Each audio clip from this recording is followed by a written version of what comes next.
का तीखावार बोले नीतीश जी अब बिहार नहीं संभाल सकते, नौजवानों को मिलना चाहिए नेतृत्व। चलिए रुक करते हैं इस वक्त की सबसे बड़ी खबर और सबसे सियासी तौर पर गर्म होती खबर की तरफ। नमस्कार, स्वागत है आपका सिटी पोस्ट लाइव में। मैं हूं मुस्कान। नीतीश जी अब थक चुके हैं, बिहार उनसे नहीं संभलेगा। तेजस्वी यादव का बड़ा बयान। जी हां, आरजेडी नेता पूर्व उप मुख्यमंत्री तेजस्वी यादव ने एक बार फिर सीएम नीतीश कुमार पर तीखा हमला बोला है और इस बार उन्होंने सिर्फ राजनीतिक नहीं बल्कि उम्र और भविष्य के नेतृत्व की बात करते हुए नीतीश कुमार को सीधे तौर पर रिटायर करार दे दिया है। तेजस्वी ने कहा है कि नीतीश जी की उम्र हो गई है, अब थक चुके हैं, बिहार उनसे नहीं संभलेगा। उनका इशारा साफ है कि बिहार को अब नए सोच और नई ऊर्जा की जरूरत है और अब वो खुद को एक बदलाव का चेहरा मानते हैं। तेजस्वी नहीं रुके यहाँ, उन्होंने अपनी महत्वाकांक्षा योजना माई बहन योजना का जिक्र करते हुए कहा कि सरकार पर तंज भी कसा कि माई बहन योजना की कॉपी कर रहे हैं, ये लोग को शर्म नहीं आती। तेजस्वी का कहना है कि उनकी योजनाएं जनता के लिए बनाई जाती है, लेकिन मौजूदा सरकार उनके विजन को चुरा कर केवल चुनावी स्टंट कर रही है। मेरे पास विजन है, मेरे पास युवाओं के लिए सोच है, यही सोच बिहार को आगे ले जाएगी। तेजस्वी के इस बयान के बाद बिहार की सियासत में फिर से हलचल मच गई है। नीतीश कुमार पर उम्र को लेकर यह सीधा हमला कई मायनों में संदेश देता है कि खासकर उस वक्त जब 2025 में विधानसभा चुनाव की तैयारी जोरों पर हो, या फिर एक बार नीतीश कुमार चुपचाप सिक्सर मार देंगे। और क्या कुछ कहते हैं तेजस्वी यादव, आप ये सुनिए। ये स्क्रीनशॉट है, ये अलग अलग टाइम में हम लोगों ने इस बात को रखा था। अलग अलग जिला के दौरे पे हम लोग गए थे। कोई ऐसा जिला नहीं होगा जहाँ हमने इस बात को नहीं रखा। और नए साल पे हम बता दें तो आप सब लोगों से ये कहना है कि ये सरकार जो है नकलची सरकार है। मुख्यमंत्री अचेत अवस्था में है, मुख्यमंत्री थके हुए हैं, टायर्ड है। अब बिहार को आगे ले जाने के लिए उनकी अब कोई सोच नहीं रहेगी। कैसे ले जाएंगे बिहार को, कैसे विकसित बनाएंगे, कैसे अव्वल राज्यों में ले जाएंगे। थक चुके हैं मुख्यमंत्री, अचेत अवस्था में। और जो उनके जो दो डिप्टी सीएम है उनको तो फुर्सत ही नहीं है दिन भर तेजस्वी लालू जी को गाली देने से। उनको बिहार से कोई लेना देना नहीं है। एक लाउड माउथ है, एक फाउल माउथ है, इनका काम बस यही है। और ये बात देखिएगा, लगातार दिसंबर से हम लोग जो है इसको करते आए हैं। ये लगातार हम लोगों का मांग है, आप पार्टी के पेज पे चले जाइए, हमारे पेज पे चले जाइए, इसका मिलेगा। और एक खास बात था कि हमने बिहार वासी को नव वर्ष पे हमने चिट्ठी भी लिखी थी। नव वर्ष पे हमने बिहार वासियों को खुला पत्र जो है वो लिखा था। और इस पत्र में आप सब को हम पढ़ के सुना दिए। इस थकी हारी रूढ़िवादी नीतीश सरकार के पास अपना कोई नया विजन, विकास का ब्लूप्रिंट अथवा रोड मैप नहीं है। ये सरकार सब हमारे इनोवेटिव आइडियाज़ फॉर डेवलपमेंट, कल्याणकारी योजनाओं और कैंपेन को चुरा उसकी कॉपी करती है। ये दर्शाता है कि रचनात्मक एवं वैचारिक रूप से ये सरकार कितनी दिवालिया हो चुकी है। और इसमें आप देखिएगा, ये खुला पत्र जो हम बिहार के लोगों को लिखे थे, इसमें साफ जिक्र है माई बहन मान योजना का 2500 रुपये खाते में जाने का, और वृद्धा पेंशन, विधवा पेंशन, सामाजिक सुरक्षा पेंशन 400 से बढ़ा करके 1500 रुपये करने का। ये नए साल में हमने लिखा था कि हमारी सरकार बनेगी तो इस चीज़ों को जो है करेंगे। और ये नए साल के अवसर पर हमारे दल की तरफ से पटना में कई जगह जो है कैंपेन, पूरे बिहार में कैंपेन किया गया और हमारे योजनाओं का प्रचार किया गया। होर्डिंग्स, पोस्टर्स जो है वो लगाए गए थे। आप देखिएगा, दिव्यांगों से हम वाल्मीकि नगर में उनको हमने जब उनके सहारा के लिए जो गाड़ी होती है, जो साइकिल जो होता है, वो हमने जो है व्हीलचेयर जो है वो हम लोगों ने डिस्ट्रीब्यूट किया था। उस समय भी हम लोगों ने दिव्यांगों को कहा था कि हमारी सरकार बनेगी तो हम आप लोगों का पेंशन बढ़ाएंगे। यही नहीं, Krishna memorial, SK memorial hall में हम लोगों ने दिव्यांगों का सम्मेलन किया था, जहां इस पूरी बात को जो है हम लोगों ने रखा था। अब ये लगातार आप देखिएगा, ये 2 मार्च का मेरा ट्वीट है, यानी बजट आने से पहले। ये गंभीर बात है। आपको पता है जब बजट आ रहा था तो उससे पहले हमने प्रेस कॉन्फ्रेंस की थी, और आपने वीडियो में भी देखा होगा कि हमने मांग की थी सरकार से कि जो बजट जो आने वाला है उसमें माई बहन मान योजना हो, या वृद्धा पेंशन हो, या जो हमारी और घोषणाएं हैं उसको जो है आप बजट में इंक्लूड कीजिए, प्रोवाइड कीजिए। लेकिन आश्चर्य की बात है कि आज केवल घोषणा हुई है, लेकिन बजट में प्रोविजन नहीं है इसका, क्योंकि बजट तो बन गया, और बजट जब बन गया है तो उसमें प्रोविजन तो है ही नहीं इसका, पेंशन बढ़ाने का।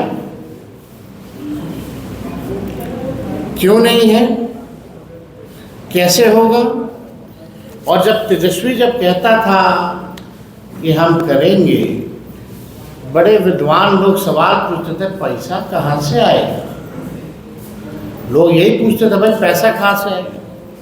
अब मान लीजिए 1,69,255 लाभार्थी हैं, अगर 700 से गुना कीजिएगा तो लगभग 767 करोड़, अगर 1200 से कीजिएगा तो 1206 करोड़ जो है इस पर खर्चा आना है। तो मेरा सवाल है कि आपने इस बजट जो आपने बनाया, जो मार्च के महीने से शुरू हो जाता है, जब करना था तो उस सामने क्यों नहीं किया गया? प्रोविजन में डाल देते। उस समय इसलिए नहीं किया गया क्योंकि तेजस्वी को क्रेडिट चला जाता, RJD को क्रेडिट चला जाता, और अब जो है जून जुलाई में आज जो है उन्होंने घोषणा की। अब हो सकता है कि आने वाले सत्र में सप्लीमेंट्री में कुछ करे ना करे, लेकिन भाई जो बात हम कह रहे हैं शुरू से, आप तो उसी को कर रहे हो। क्या नया काम है, क्या नया विजन है उनका? सारा कॉपी हम लोगों का कर रहे हैं, नकलची बने हुए हैं। अभी तो हम कुछ बोलेंगे नहीं, आगे तो और बोलेंगे। अभी तो सरकार को और घेरा जाएगा। और हमने वीडियो में भी आपने देखा होगा कि हमने कहा था कि सरकार का नाक रगड़वा करके मजबूर किया जाएगा कि इन योजनाओं को शामिल करना पड़ेगा। और आज माननीय मुख्यमंत्री जी एक ट्वीट के माध्यम से उन्होंने घोषणा की कि जो है बढ़ाया जाएगा। हर बार आएंगे क्योंकि भाई बिहार में खाली चुनाव है, तो बिहार तो आते रहेंगे। अमित शाह भी डेरा जमा करके रहेंगे।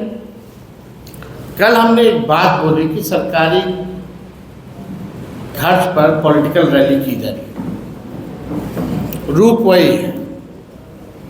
और सरकारी खर्च का हम थोड़ा, जब प्रधानमंत्री जी जब आते हैं बिहार तो लगभग 100 करोड़ रुपया जो है खर्च होता है। अब आप देखिए 5 चुनावों में नरेंद्र मोदी जी देश के प्रधानमंत्री बिहार आए, रैली जनसभाओं की संख्या है 200, एक रैली पे खर्च है 100 करोड़, यानी 200 multiply by 100 is equal to 20,000 crore, 20,000 crore रुपए। आश्चर्य है। और ये 20,000 करोड़ रुपए आयोजन का बहाना है सरकारी, लेकिन प्रयोजन है प्रचार चुनावी। आप ये बात समझ जाइए कि 20,000 करोड़ रुपए अगर प्रधानमंत्री जी 11 वर्षों में और 20 वर्षों में एनडीए की सरकार रही तो इन्होंने बिहार को क्या दिया? विश्व की सबसे अमीर पार्टी कौन है? बीजेपी। और देश का सबसे गरीब राज्य बिहार, कुछ ही लोग दे नहीं रहा और गरीबे राज को चूस रहा है। ये बिहार का खजाना बिहार के आम लोगों के पॉकेट से न निकल रहा है। ये कहाँ से आ रहा? 20,000 करोड़। कल बहुत लोगों को बुरा लगा कि हमने पॉकेट मार कहा। अब आप बताइए, 20,000 करोड़ लूटने और लुटाने वाले गुनाहगार, ऊपर से ईमानदार, तरनहार और खेवनहार बनने का नाटक रच रहे। और हाँ, जनता की पॉकेट मारने वाले को पॉकेट मार ही कहा जाता है, मददगार नहीं कहा जाता है। किसके पॉकेट से जा रहा है? मेरा तो सीधा सवाल है कि चुनावी रैलियों, इनका तो कैंपेन शुरू हो गया है भाजपा का। आप लोग सेंसिबल पत्रकार लोग हैं, आप लोग सब चीज़ जानते हैं। उस भाषण में क्या हो रहा था? सरकारी पैसा, बिहार के आम जनों का पैसा 20,000 करोड़, एक रैली पे 100 करोड़, अब तक कर लिए हैं 200 रैलियां।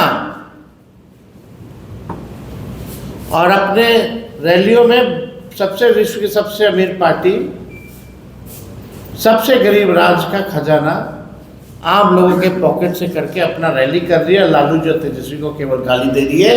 20 साल से यही लोग कर रहे हैं, 11 साल से प्रधानमंत्री कर रहे हैं। एक बार भी महंगाई, बेरोजगारी, पलायन के बारे में प्रधानमंत्री जी ने नहीं पता कि आपने 11 साल में कौन सा प्रयास किया। पटना डूब जाता है, उसके लिए आपने क्या किया? बारिश में बाढ़ आएगा तो आपकी क्या तैयारी, क्या किया?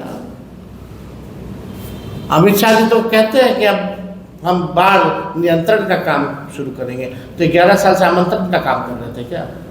कौन रोका हुआ था उनको? ये तो गंभीर सवाल है। 2005 से पहले ऐसा नहीं होता था कि अधिकारियों को ड्यूटी में लगा दो। कई वीडियो आपने देखा होगा महिलाओं का है, जबरदस्ती ठूस ठूस के। और ये तो आश्चर्य है कि यूनिफॉर्म में नहीं जाना है, कॉमन लगना चाहिए कि लोग आया है। अब ऐसे भीड़ जुटा दो। साफ एनडीए नेशनल दामाद अलायंस के लोग, दामाद जी लोग बहुत गर्म है तेजस्वी पर। अब भाई दामाद जी तो हम भी तो साले लगेंगे ना। साला को कम नहीं समझना चाहिए। जब आ जाएगा अपने पे तो समझते हैं साले लोग क्या करता है। तो ज्यादा गरमाइए मत मेहमान लोग।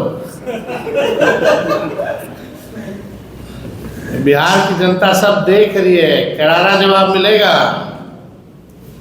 तो इससे कोई रिलेटेड अगर आप लोगों का कुछ